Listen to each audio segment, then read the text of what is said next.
Joining us right now on the Parental Playbook podcast is head coach Eddie Snell from Heritage High School in the science department. He's the head football coach. He's also the head track and field coach and also the Male Noble Project leader. And we'll get into that in just a moment. But first, Coach Snell, what a pleasure to see you, man. Thanks for joining us. Oh, man, it's such a pleasure to be on. Thank you for inviting me. And, I really look forward to hear what you got to say, man. Chop it up with you. No doubt. No doubt. Well, as a head football coach, you deal with a lot of parents all the time. And at the parental playbook, we want to help parents understand how to connect with their student athletes so they can support them and enjoy, the Friday night experience or the track and field meet. What do you think is the most critical component of the communication process that helps lend itself to positively supporting their student athlete? Because that's when you're able to get success, right? When a young man or young lady is in the right state of mind, because they're getting that positive influence, they can perform at their best. We all know how important the mental aspect of competition is. Oh, yeah. One of the main things is for parents, when you're approaching one of the coaches, is to understand, put yourself in their shoes. We deal with so many different things, so many different kids, so many different types of parents that we don't want to single anybody out, or we don't want to make exceptions for anybody. Especially in football and track, those are team sports. So we have to do things in order to accommodate everybody. But some parents feel like, their kids have been mistreated or not receiving enough attention. And sometimes it's not that way. So you have to put yourself in that coach's shoes before you approach that coach, and just try to understand that he's going through a lot of things. Because most coaches, if they're worth anything, they're going to have your kid's best interests at heart. You just got to make sure that you got your kid in the right system because if you don't trust the coach, then it's not going to work anyway. Right. So you put your trust in a coach, then you gotta just gotta let it happen and just be there to support. And a coach that gets support from the parents will get more buy-in from the kids, and that's going to lead to bigger and better things for everybody. Absolutely. So the thing is just support from the parents. Yeah. How do you help parents stay rooted in reality, right? Everybody thinks their kid's an SEC player, right? But everybody can't play at Georgia. Everybody can't play at LSU. How do you help parents understand that, there may be an option out here for you to continue your football career. It's just not going to be Saturday afternoon at 3:30 on CBS when the SEC game of the week comes on. But there are some other good options out here for you. How do you help them understand that? Man, you just gotta put all the things in front of the parents. The communication piece is the key. We hold a lot of parent meetings and things like that. And when we hold those parent meetings, we lay it out for them. We're like, okay, well, this is what it takes to be a D1 athlete. Okay, not saying that your kid won't be one, but is he doing these things? And it's not just what you do on the football field, on the track, but what you do in the classroom as well. Mm-hmm. Most important is I've been coaching for 20 years, and I've seen so many kids that are just so talented, but they won't put that same energy and effort into the classroom. Wow. And it doesn't matter, and it doesn't matter. So if you don't have these certain things that it takes to get into a D1 program, then you got to look at other options. So what we do, we put them in tiers. So based on your test scores, based on your measurables, based on your performance on the field, based on these certain things, here's where you lie. You're either a D1 athlete, you're a D1 AA, you're HBCU, you're a D2, D3. But if you want to play football, there's an avenue for you to do that. Okay, now if you just want to play football just because at the next level, just because it's cool to say I signed a scholarship, or, tell your friends, hey man, I'm playing at the next level or something like that. There's an avenue for that as well. But we try to be real with the kids, real with the parents, and let them know that, hey, this is where your talent level is. And at some point, you just, as a parent, you have to accept it. The thing that frustrates coaches and the players sometimes the most is their parents not being real. They're not being real. So what you want that kid to go to Georgia. If you want him to go to Georgia, he's gonna have to be a walk-on, or he's gonna have to be a student. And that's fine too. Football is not for everybody at that level. So but you gotta be real with yourself. You gotta be real with the kids, the coaches. My coach, he used to say all the time, and hey, listen, I know you went to an HBCU. He told me, he said, listen, Snell, you can fool everybody in this room. You can fool your mom. You can fool your coach. You can fool your teammate. You can fool your dad, but don't fool yourself. So the players have to take accountability for what they're doing and realize their potential, I never tell a kid that he can't do this or he can't do that. Because, I've been in situations where, I've seen kids or seen former teammates who just didn't have it coming out of high school, but just like the kid Stetson Bennett, he was down, and from year to year, but eventually he got to where he wanted to be because of his attitude and because of the things that he did to get himself there. So I never want to tell a kid you can't do it, but I do want to be real with the kid and some more options. Right. And speaking of options, we just saw another high profile recruit sign at Jackson State. You're a product of an HBCU football program. I am as well. To me, for a young African-American man, and we had white players on our team at Howard. The HBCU route, especially now, is looking real good. I mean, Howard University got 6 3-star athletes. I don't think that's ever happened in the history of the program. So how do you help parents understand the HBCU route is not a bad thing, especially when you consider guys like Jerry Rice and Walter Payton are in the Hall of Fame and went to HBCUs? Well, the first thing I tell them is, do you think Coach Snell is good enough for you or for your kid? And if they say, yeah, I'm like, well, hey, I did it. I went to an HBCU. So if it was good enough for me, it's good enough for your son, your daughter. Right. So, and one thing that I don't want to do is pigeonhole the kids or to be biased. Because at the end of the day, they're going to have to live with those decisions that they make beyond high school. Right. So I don't, just because I went to an HBCU, just because I love HBCUs and, I'm a byproduct of one. Doesn't mean that's the right path for some of my athletes. But what I am going to do is put out, or try to promote the HBCU experience and let the kids choose for themselves. Too many times we got people that are either downgrading or bashing HBCUs or saying, hey, this is your only option.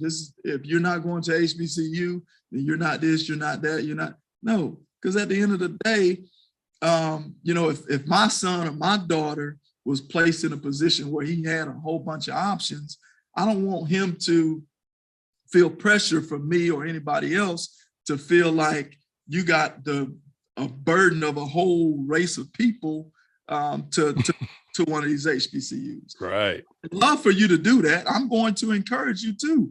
But if that's not what you want to do, if that's not going to be the best beneficial to the rest of your life, then you don't have to do that. But man, I love my HBCU ex guy. So I'm always going to promote it. I'm always going to, be at practice with my Alabama State t-shirt. Telling, hey man, I went to the Magic City Classic this weekend. Let me tell you what happened here. Right. I'm gonna tell you what happened when I was a sophomore in college. Right. Went to the girls' dorm. All that kind of stuff. So I'm going to promote it, in that aspect, but I'm not going to demand that a kid goes to any college for that matter. Right. Right. At the end of the day, because at the end of the day, man, we've lived our experience. They got to live theirs. Exactly. And I think, and you tell me how you feel about this, but I think the NIL deals, could be a way to sweeten the pot, and lure more talent to the HBCU experience, because that's what it is. I think you hit the nail on the head when you said HBCU experience. Right, so if you can get a little extra money with these NIL deals, I don't know how you could go wrong because of the nurturing environment. I went to both. I went to the University of Texas, El Paso, and graduated from Howard. And there's a big difference in terms of the nurturing environment that you get at an HBCU. Right. And you get nurturing environments from all different colleges. You just get a different type of nurturing. Yep. From an HBCU. But the NIL, man, that has changed the game for the simple fact that if you're in a big market, it doesn't matter if it's Florida State. So FAMU and Florida State is in the same city, Tallahassee. They got the same resources. They got the same restaurants. They got the same. All right. So all those things are available for both schools. Okay. So now if I go to Florida State, I get that particular experience. But if I go to FAMU, I get the NIL deals and I get the HBCU experience. So if that's what I want to do, then that is open for you now. Right. Back in the day, you get the HBCU experience, but you don't get some of the other things that come with it. And sometimes you may or may not, hold yourself back from certain things that you got, in your future. But nowadays, man, it's the old adage is, if you can play football, they'll find you. All day long. If you can play football, they'll find you.